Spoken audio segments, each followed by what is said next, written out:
Your story matters, don't let it fade.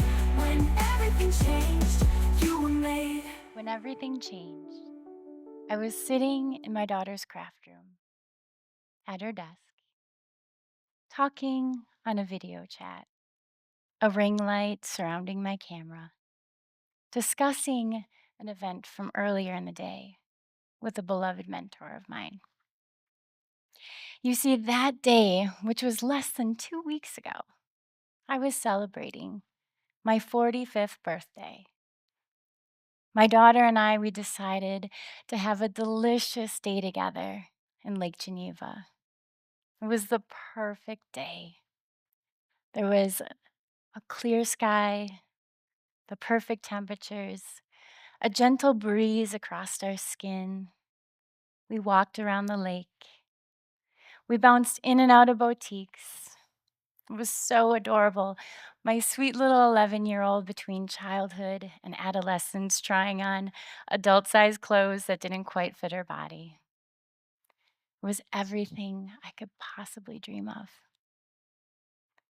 Then at lunchtime, things changed a little bit. An old villain reappeared in my life. And out of nowhere, I felt a tightness in my chest, some knotting in my stomach. And it was something that caught me completely off guard. You see, I haven't personally had a panic attack for at least 13 plus years. And it was a perfect day. Why was it there? So I did what I knew to do now. I supported myself. I got on that video chat with my mentor, and we realized there were still remnants of an old pattern: perfectionism, perform, earn your spot in life. And what we realized together was that it was time to ditch the script. So, what's really interesting is our brains are supercomputers. They're wired to keep us safe. We seek out patterns, and when there are patterns in place, we wire neural pathways, and then the autopilot mind takes form. Many times we survive childhood, but most of us don't make it out unscathed. So in childhood, I took on scripts that were completely disempowering. You have to be perfect to be loved. Perform, do better, be better, adapt yourself. Become the version of yourself you think that person wants, because then maybe you'll be accepted, you'll belong. Fast forward to adulthood with all those scripts running in the background. It's no surprise that 4 years ago, I found myself in the position of walking through divorce. And while I would have loved to have blamed all the internal anxiety and chaos and the scripts that needed to be ditched on the divorce was simply a catalyst to shine a light on the necessity to break down so I could break through. One thing I've heard before, and it's so true: the quality of the relationships in your life determine the quality of your life, because we truly do live life from the inside out. So early on in that separation process, I remember my daughter being with her dad. I was alone in my new house, and while I adore that house to this day, the luster of it had worn off. I remember sitting on that couch feeling so racked with guilt, shame, blame, knowing that because of the choices that her dad and I had made together, I was going to miss out on half of her childhood now. I was sobbing, and I didn't know what else to do other than to start working on that relationship with myself.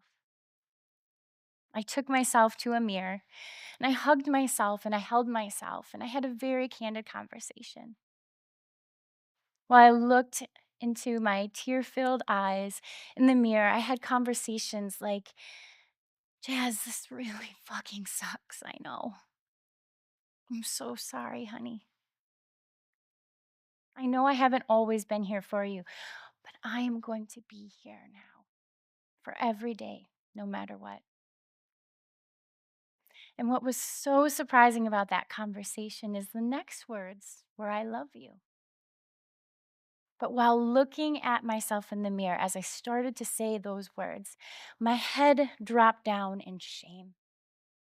I couldn't even receive a simple I love you from myself because the old scripts, the scripts that I needed to ditch, were running rampant. It took me 45 minutes, time and time again. I love you, before I could finally, the last time, see myself and hear it. So as time went on, the only thing I could start to do was to be there for myself. I decided I didn't have to fix, I didn't have to force myself to get over what I was going through. I was just going to be present and show up. Part of the things I knew I needed to work on was improving all of the relationships in my life. And as mentioned before, because we live life from the inside out, I knew I had to work on my relationship with women, my relationship with the little Jazz on the inside. One of the scripts that I had about women was that we weren't very safe, that we were emotional, and that there was always a sense of contention and competition. So I didn't let myself have close relationships with women. But I knew that on the other side of what felt like a breakdown was the hope of authentic, deep, bonded connection with not only myself, but with the world I was experiencing outside of me. So I stayed present with myself and I slowly, one by one, began to ditch those old scripts. And now, today, I celebrate all women in my life, held close and being completely supportive of one another. One of the next relationships I had to work on was my relationship with little Jazz. There were so many scripts that I had to ditch around her that she had taken on in childhood based on the experiences she had around her, based on what the caretakers in her life, her environment, culture, church, all the things informed her of her life. One of the things about little Jazz was an emotional girl. She wore her heart on her sleeve. And I remembered being at a little grocer that was in a small community. And I remember one of my caretakers in my life being there with me, and we saw a little boy in a wheelchair. And at that sight, I uttered to my sibling, oh boy, Jasmine's going to lose it. And I did, but I very quickly wiped the tears away from my face because I had learned that being emotional wasn't a good thing.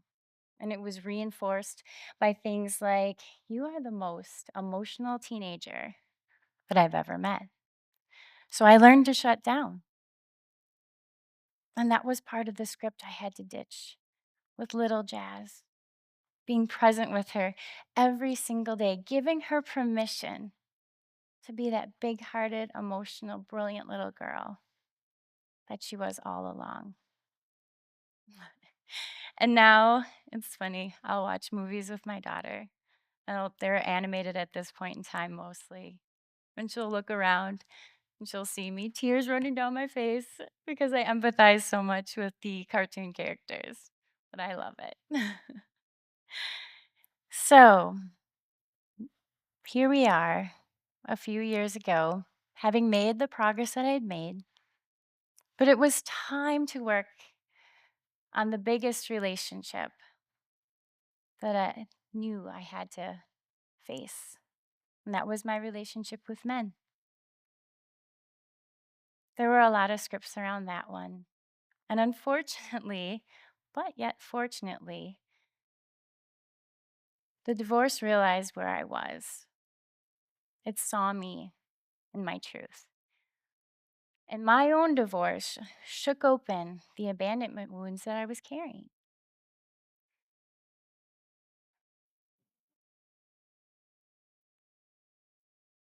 So all I knew what to do was to simply be there for myself as I had been before.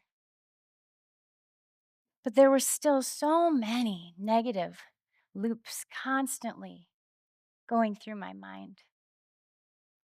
He moved on, as people should, especially when you make that choice to separate your lives. And I remember being in that space of having that abandonment just tore open. I had no confidence. I remember every day just living in that place of not feeling like there was ever going to be the promise, the hope of the epic love that I so strongly desired. So believe me, I tried everything to continue to work on ditching those scripts. I did meditations, journaling. Watched thousands of hours of YouTube. I did plant medicines. I bought books. I invested in courses, you name it. And I just couldn't break through.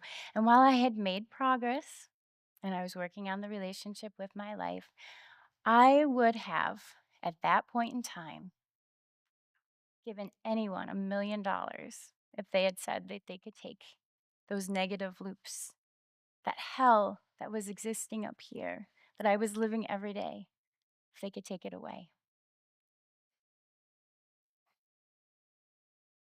So with some time, I persisted in knowing I have to do something different. I can't live this way anymore.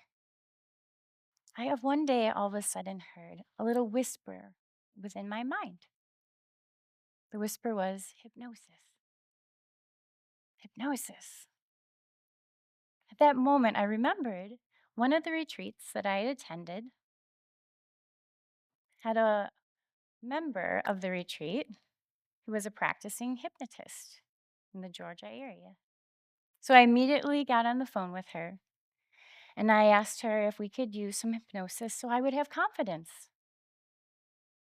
We scheduled 6 weekly sessions virtually.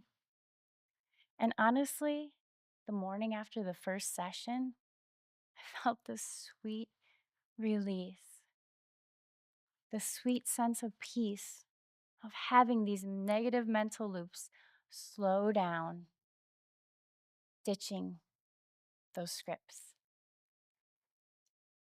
I was so taken back by how much progress I made and what the breakthrough felt like that I immediately knew that hypnosis was going to be a part of my life forever going forward. In some ways, it actually feels like a cheat code, a life hack, and I just love the way that it completely collapses time. It allows you to get directly to the source, the root cause of what's going on in those neural pathways in that autopilot mind. So that way you can intentionally ditch the script and intentionally choose one that empowers you. So very quickly I realized, why not learn how to do hypnosis for myself? If it's going to be a part of my life forever, I might as well learn how to do it for myself. I pursued certification, and halfway through I realized this is way too good to keep to myself. So in June of last year, I became a certified hypnotist. And since then, one thing that's been incredible is the amount of rapid transformation I've experienced in my life. The scripts I've been able to ditch, and now the new autopilot story, the scripts that are running through my mind, are ones of empowerment. I am so ride or die strong with Jazz on the inside, and I've got her. The scripts that I constantly have on autopilot now are I got you. It's time to bank on yourself, commit, and go. The list goes on. And I love that not only has hypnosis completely transformed my life, allowing me to accomplish things that I was on a slow path towards in weeks, but it also has helped me to make a difference in other people's lives, helping to empower them, helping them to work through their own confidence issues, childhood traumas, a change of a chapter being at either an end of a relationship, the selling of a business. The list goes on because the older we get, the more we realize that while life isn't perfect, welcome to Earth, what we experience in here is really the biggest influence in our life. And so now, through hypnosis and through the work I do, we're able to connect this to this in a way that's completely harmonious. And instead of being your own biggest critic like I once was, you get to become your strongest advocate. So while I became a hypnotist, not because my life was all put together, but because it wasn't. And one thing I know, my clients know, is that when you change your mind, you change your life. So let my story be your inspiration and your invitation to ditch the script. Thank you. Your story matters, don't let